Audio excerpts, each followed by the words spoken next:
With your CIGTV news update, I'm Jay Earhart in for Donna Bush. In today's top story, the Port Authority has issued immediate anchoring restrictions for vessels near the West Bay replenishment zone. The temporary anchoring restrictions apply to all vessels within 200 yards of the reef damage site located in the West Bay replenishment zone, where coordinates of the site are 19 degrees 21.54 north and 81 23.90 west.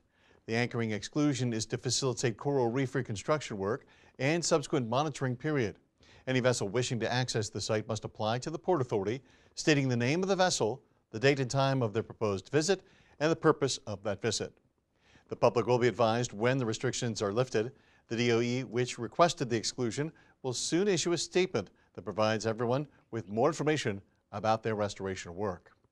In other news, the Ministry of Community Affairs has recognized some of the Cayman Islands' brightest young people.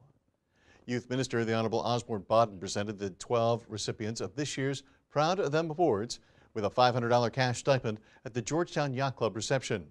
The young people and the areas for which they are being recognized are Jessica Ebanks in academics, Brett Mobley for community service, Chantal Heighton for academics, Ned Miller in culture, David Lee academics, Corey McLean academics and sports, Marika Scotland academics and community service, James Geary for sports, J.C. Mascareras academics and community service, Cole Morgan in sports, Leon Powery sports, and Ann Taylor in sports.